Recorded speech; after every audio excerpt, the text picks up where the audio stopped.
dimanche 23, à 4 heures du matin, nous vîmes au sang que nous avions dépassé dans la nuit du fruit. Que nous approchions de la Manche, nous apercevions à chaque instant des vaisseaux anglais ou des frégates allant ou venant dans toutes les directions. À la nuit, nous étions en vue des côtes d'Angleterre. Lundi 24, vers les 8 heures du matin, nous jetâmes l'ancre dans la rade de Torbay. L'empereur s'était levé dès 6 heures du matin et monté sur la dunette. Il observait les côtes et le mouillage du oiseau. Je ne le quittais pas pour lui fournir toutes les explications relatives.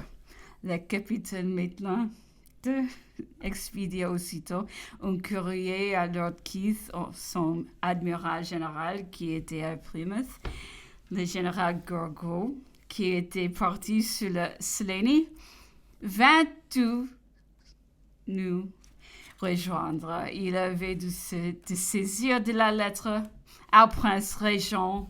On ne lui avait pas permis le débarquement. On lui avait même interdit toute communication quelconque.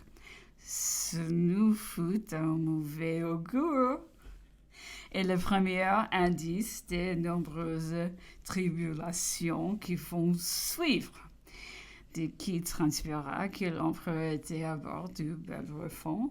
La rade fut couverte d'embarcations et de curieux. Le propriétaire d'une belle maison de campagne, qui est toi en vue, lui envoya un présent de fruits. Mardi 25. Même concours de bateaux, même affluence de spectateurs, l'empereur le considérait de sa chambre et se laissait voir parfois sur le pont. Le capitaine Maitland, revenant de terre, me remit une lettre de Lady C, qui en contenait une de ma femme. Ma surprise fut grande d'abord, est égale à ma satisfaction. Mais cette surprise cessa quand j'ai considéré que la longueur de la traversée avait permis aux journaux de France de publier et de transmettre au loin notre destinée. Ainsi, tout ce qui était relatif à l'empereur et à sa suite était déjà connu en Angleterre, et nous y étions attendus 5 ou 6 jours avant d'y arriver. Ma femme s'était empressée d'écrire à ce sujet à Lady C. À celle-ci avait eu adresse d'écrire au capitaine Maitland sans le connaître et de lui envoyer mes 2 lettres. La lettre de ma femme était d'une douce affliction, mais celle de Lady C, laquelle savait déjà à Londres notre destinée future, était pleine des plus vifs reproches. Il ne m'appartenait pas pour disposer ainsi de moi. C'était un crime d'abandonner ma femme et mes enfants. Triste résultat de nos éducations modernes qui relèvent nos âmes et c'est peu qu'on ne conçoive ni le mérite ni le charme des grandes résolutions et des grands sacrifices. On croit d'avoir tout dit, on a tout commenté, a tout justifié, sitôt qu'on a mis en avant le danger des intérêts privés et des jouissances domestiques. On ne soupçonne pas que le premier devoir envers la femme est de lui ménager une situation honorée et que le plus riche héritage laissé à ses enfants est l'exemple de quelques vertus est un homme qui se rattache à un peu de gloire. Mercredi 26, des autres étions venus dans la nuit de nous rendre immédiatement à Plymouth. Nous avons appareillé de bon matin. Nous sommes arrivés à notre nouvelle destination vers 4 heures d'après-midi. 40 jours après notre appareillage à Rochefort, 27 après notre départ de Paris et 35 après l'abdication de l'empereur. Notre horizon s'est rembruni dès lors singulièrement. Des canons armés ont tiré les vaisseaux. Ils remenant au loin, éloignant les curieux, même à coups de fusil. L'admiral Keith, qui était en rade de 20 points à notre bord, deux frégates firent le signal d'un départ immédiat. On nous dit qu'un courrier extraordinaire leur avait apporté le matin aux missions lointaines. On distribua quelques-uns de nous sur d'autres bâtiments. Toutes les figures semblent, nous considérons, sinistres, avions gagné le vaisseau et circulé pour nous plusieurs destinations, toutes plus affreuses que l'une que les autres. L'emprisonnement à la tour était la plus douce et quelques-uns parlions de Sainte-Hélène.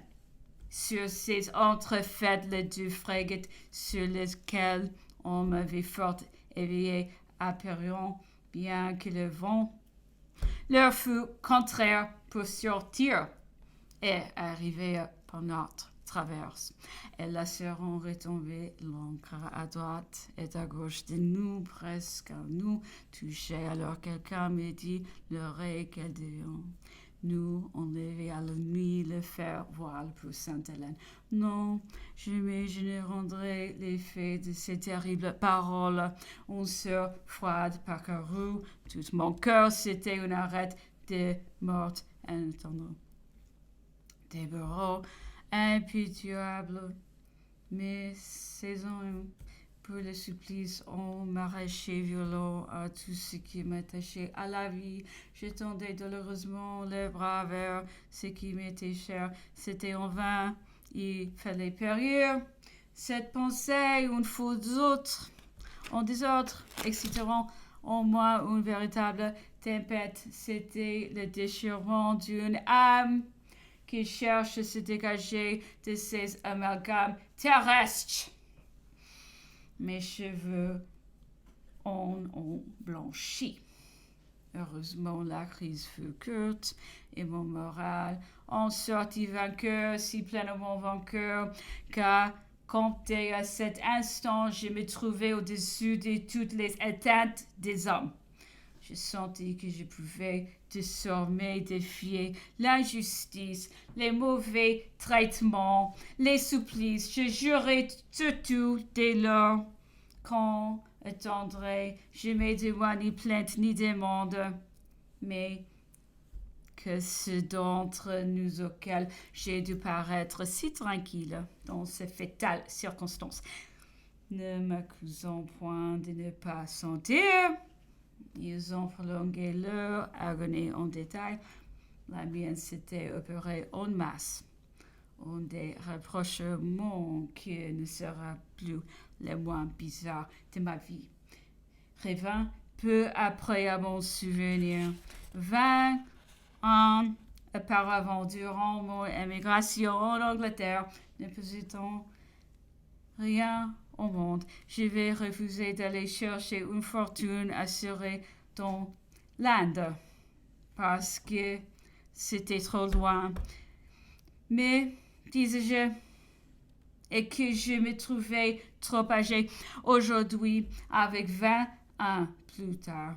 Je l'ai quitté ma famille, mes amis, ma fortune, mes plus douces jouissances pour aller à 2000 lieues, mais régner volontairement sur un rocher au milieu de l'océan, pour rien. Mais non, je me trompe. Le sentiment qui m'y conduisait à des biens supérieurs aux richesses que je daignais d'aller chercher alors. Je suivais, je accompagnais celui qui gouverne le monde et remplira la postérité. L'empereur parut sur le pont à son ordinaire. Je le vis quelque temps dans sa chambre, sans lui communiquer de ce que je vais. Après, je voulais être son consolateur et non contribuer à le tourmenter. Cependant, tous ces bruits étaient arrivés jusqu'à lui, mais il était venu si librement et de si bonne foi à bord du Bellerophon, et s'y était trouvé si fort attiré par les Anglais eux-mêmes. Il regardait tellement sa lettre au prince régent communiquer l'avance au capitaine Maitland comme des conditions tacites. Enfin, il avait mis tant de magnanimité dans sa démarche qu'il refusait avec indignation toutes les craintes qu'on voulait lui donner et ne permettait pas que nous puissions avoir des doutes.